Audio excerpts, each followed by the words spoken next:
Good evening, and welcome back to the Poe Museum. Have you ever wondered what sort of disembodied spirits wander the hallowed halls of the Poe Museum at night? Well, we're going to search for some of them in tonight's installment of the Curator's Crypt.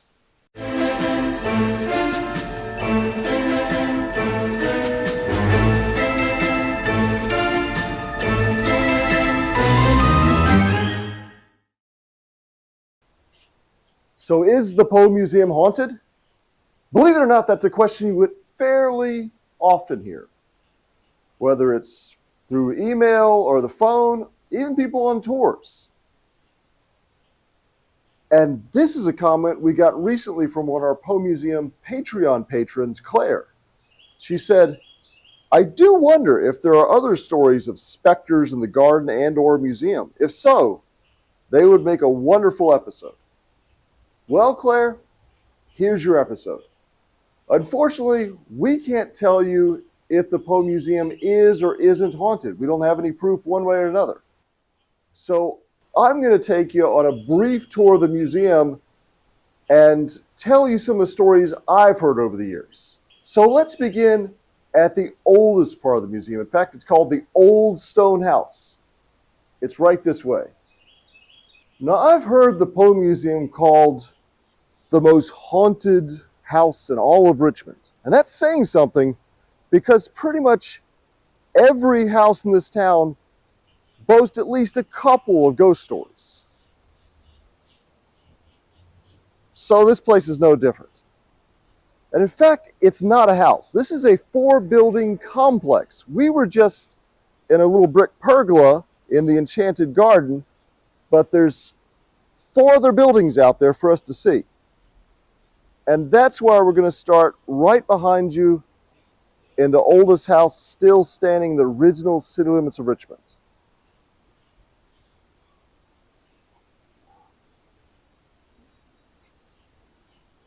The Old Stone House.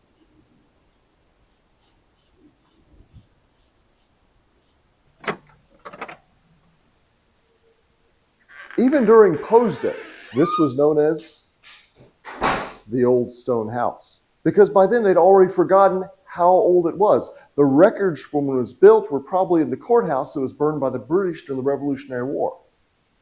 The first insurance record we have of it dates to 1783, and by that time it's already old and not worth anything.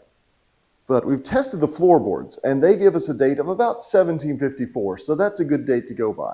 The first known owners we have are the Eggy family, who lived on this property for about 1738 until the early 20th century.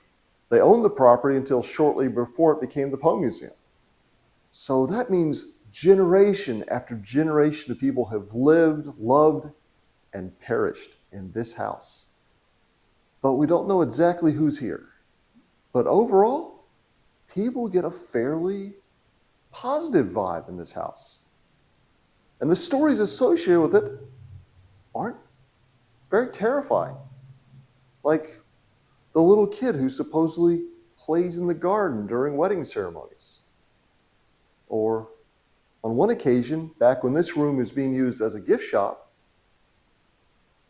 the staff got here in the morning and found out that the bobbleheads we had for sale were all lined up on the floor like little toy soldiers. I think that was one of our staff members who did that, though. And then right back here in this other room, another sort of mischievous thing. Before this room was used as storage, it was an exhibit space. And tours went through on a regular basis. And one of these tour guides in particular said that she was guiding a group through the room. They were all on that side. She was standing over here. And she swore up and down she was hit on the back of the head by a nail, even though she had her back to the wall. I still think a kid could have ricocheted a nail off the wall, but she was insistent. So this, to me, doesn't point out somebody malevolent or vicious. It sounds like somebody kind of playful, even a little bit mischievous. Just stay on his good side, okay? As far as who it could be, no idea.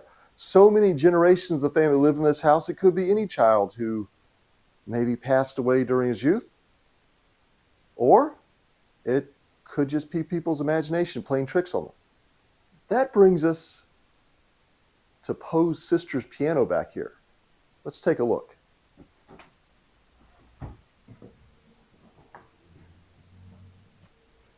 This is Edgar Allan Poe's sister's beloved pianoforte.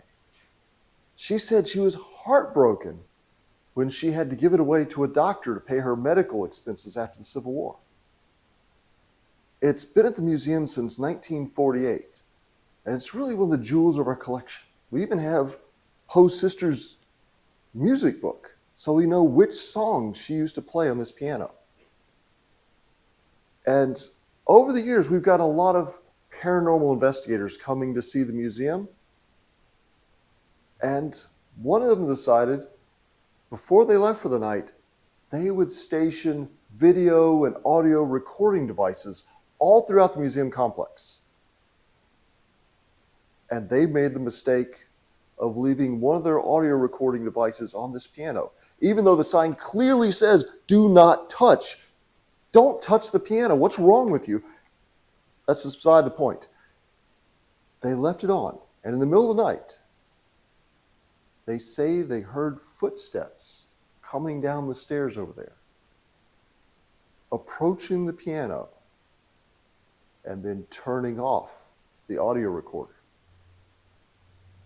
You can imagine this chilled those investigators to the very marrow of their bones.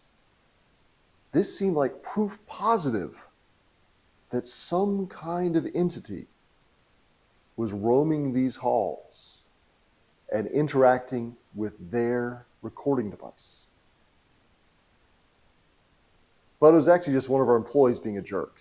She thought it was funny. Now you know. So if you ever do hear that story retold, you know the truth. Our next stop is right next door. The Elizabeth Arnold Poe Memorial Building, named after Poe's mother.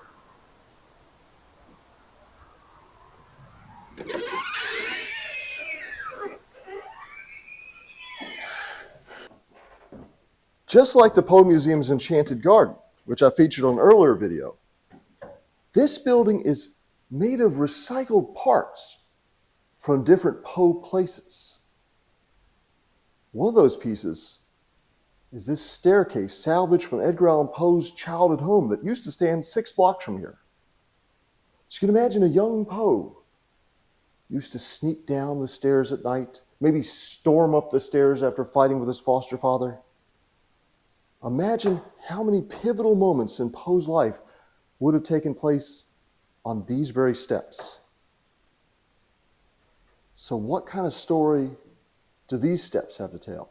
Well, supposedly there's some kind of entity associated with these stairs. We don't really know much about it. But according to one of the paranormal investigators who came here, a woman was walking down these very steps and she felt something push her. According to another group, a woman was walking down the stairs and she felt like she was going to fall. Something caught her and pulled her back up. So maybe the ghost isn't so bad. He's kind of a nice guy. Or maybe those two women were just clumsy. I'll leave it up to you to decide.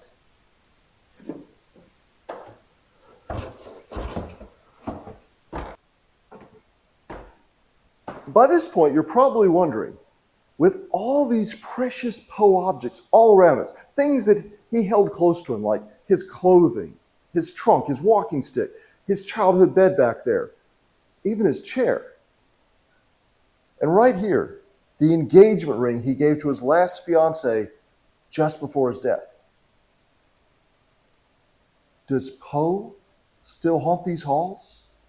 to be close to things that he held close to him in life? Well, so far there's just no reliable evidence of that, no accounts of people seeing him. Although supposedly he haunts at least 5 different cities, 3 different taverns. He really gets around for a dead guy. But so far, we just haven't seen him here. But you never know.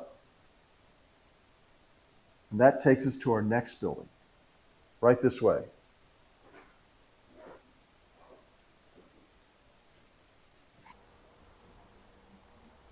This little area right here we call our Gold Bug Garden. It's inspired by the landscape in which Poe set his short story, The Gold Bug.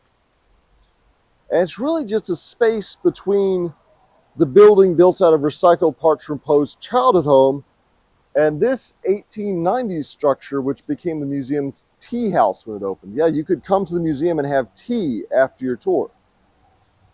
And on 2 separate occasions, one of our tour guides said she saw a man back here dressed in a bowler hat and clothing resembling something from the 1920s.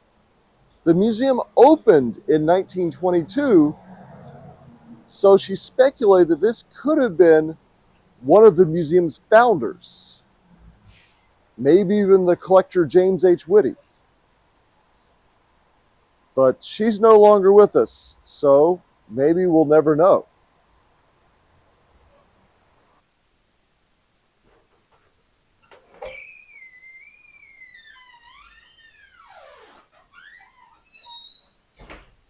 That's one of our restrooms. And yes, it plays a part in one of our tales. You see, one of the paranormal investigating groups was here. And one of the members had to excuse herself. While she was in there, she was in this building all by herself, and she said she heard something stomping up above her, something threatening, something that did not want her to be here. And she said she heard it stomping its way across the ceiling to the staircase right over here. She described it as getting louder and louder as it came down these very steps. She's almost too afraid to open the door, but when she did, you guessed it, there was nothing there. So this doesn't seem like the little kid people describe as being in the old stone house. Whatever's here, if there is anything here, is something a little bit different. In fact, at one point, people would come up here as part of the museum's tour, and they'd watch a video, usually a video of the Raven, and they'd sit on benches, and sometimes women in particular would be up here by themselves watching the video, and afterwards come back to the gift shop on their way out and complain that something up here had pinched them. Maybe it's just their imagination. Maybe something up here doesn't like them. But we don't take the tours up here anymore. Now it's storage and office space. This is now the Poe Museum's gift shop and visitor center. The building itself only dates to the 1860s. At the time, it was used by a baker who lived upstairs and had his bakery and sold things downstairs. The house was acquired by the Poe Museum in 1923, was altered. They took off the front 2 rooms so you could see more of the stone house, the older house from the street. And over the years, it's been the visitor center, it's been exhibit space, it's been a bookshop, it's been all sorts of things. But while it was an exhibit space, a paranormal group came here, they had their cameras running, and in the back of the room, they said, okay, it's time to leave now. And afterwards, they were looking over the footage, and they heard a woman's voice with an old-timey Southern accent saying, "Don't go." That could be a coincidence. That could just be noise from the street. We're right on Main Street. There's people walking up and down the street. I can imagine someone saying, "Hey, slow down, don't go." That could be what they heard. It makes sense. Then a completely different group was entering the building through that door behind you, and they had an audio recording device running. And afterwards, they went back through all the audio, and as they were entering, they heard a similar voice saying, "Come on in." Is that once again somebody walking down the sidewalk? Or is there some other explanation? And while you're here in the shop, don't forget to buy one of our Telltale Heart stress balls or a little Eddie finger puppet. You can't live without it. So I hate to let you down, but most of the ghost stories associated with the Poe Museum are fairly benign. Some voices here, some knockings there, occasionally a sighting of a man in a bowler hat. Not anything exceptionally terrifying. Definitely not something you'd expect from the museum devoted to the master of the macabre. But that doesn't stop people from telling more stories. One I even heard said that this statue comes to life at night and walks around the room.